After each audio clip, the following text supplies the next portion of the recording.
အားလုံးပဲမင်္ဂလာပါရှင်ဒီဇင်ဘာရဲ့ Christmas ရာသီလေးမှာ origami လေးတွေကခောက်ပြတာနှစ်ပတ်ရှိပြီပေါ့နော်အရင်ဘက်ကကျတော့ Santa Claus လေးရဲ့ဒုတိယဘက်မှာကျတော့ snowman လေးရခောက်ခဲ့ရဲဆိုတော့ဒီတစ်ပတ်ကတော့ Christmas tree လေးခောက်ပါမယ် Christmas tree လေးခောက်ဖို့အတွက်ဆိုရင်အစိမ်းအောင်စာရွက်တရွက်ရဲ့ကော်ဘူးလေးရဲ့ကကြီးရေပေါ့နော်ပြီးတော့အဝိုင်းလေးပေါ့နော်အဝိုင်းဆွဲဖို့အတွက်ဆက်ဝိုင်း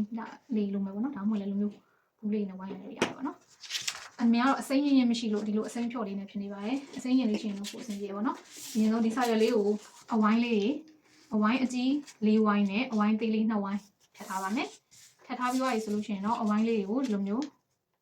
ထပ်ဝက်ချိုးပြီးတော့ခောက်ပါမယ်အဝိုင်းလေးအဝိုင်းအားလုံးထပ်ဝက်ချိုးပြီးခောက်မယ်ပေါ့နော်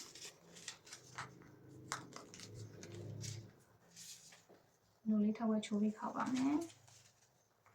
ဒီဝိုင်းသေးလေး2ဝိုင်းဝိုင်းကြီး၄ဝိုင်းပေါ့နော်အရင်ဆုံးဒီမှာအဝိုင်းကြီးတွေကိုဒီလိုနှစ်ခုပေါ့နော်နှစ်ခုထပ်ပြီးတော့ကော်လေးနဲ့တက်လိုက်ပါမယ်ကော်လေးနဲ့တုပ်လိုက်ကော်လေးနဲ့တုပ်ပြီးတော့ဒီလိုလေးတက်ပါမယ်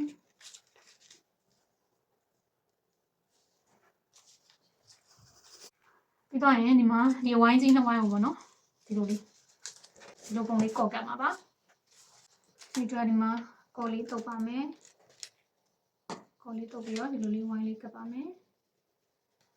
ဒီလိုပါနော်ပြီးတော့ရင်နောက်ထပ်ဝိုင်း2ဝိုင်းအောင်လဲကော်လေးတုပ်ပါမယ်လူလေးကပ်ပါမယ်ဒီလိုပါနော်ဒီလိုလေးရပြီပြီးတော့ရင်ဒီအသေးလေး2ဝိုင်းအောင်လဲအဲ့လိုလေးကော်ကပ်ပါမယ်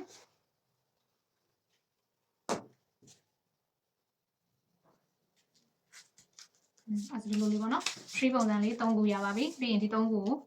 ဒီတိုင်းလေးကော်တုပ်ပြီးတော့ကတ်လိုက်ပါမယ်အသေးဆုံးလေးကိုအရင်ဆုံးအသေးဆုံးထိပ်လေးမှာကော်တုပ်မယ်ပြီးရင်ဒီအကြီးတစ်ခုကိုထည့်မယ်ပြီးရင်နောက်ထပ်ညာလေးပေါ့နော်ဒါလေးနည်းနည်းဟာပြီးတော့အကြီးတစ်ခုထည့်ပါမယ်ဒီလေးရပါပြီtree ပုံစံလေးရပါပြီနောက်မှာအဲ့ tree လေးကိုအယိုးတက်မယ်ဆိုရင်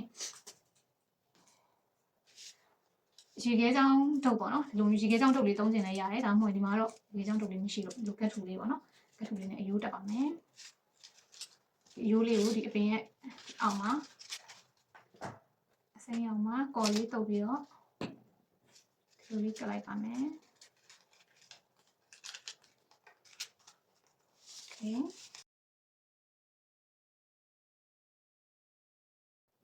ဆိုရင်တော့ဒီမှာ Christmas tree လေးတစ်ခုရပါပြီ Christmas tree လေးရယ် Santa Claus ရယ် Snowman လေးရယ်ဆိုတော့ Christmas ကပြည့်ပြည့်စုံသွားပြီပေါ့နော် Merry Christmas to you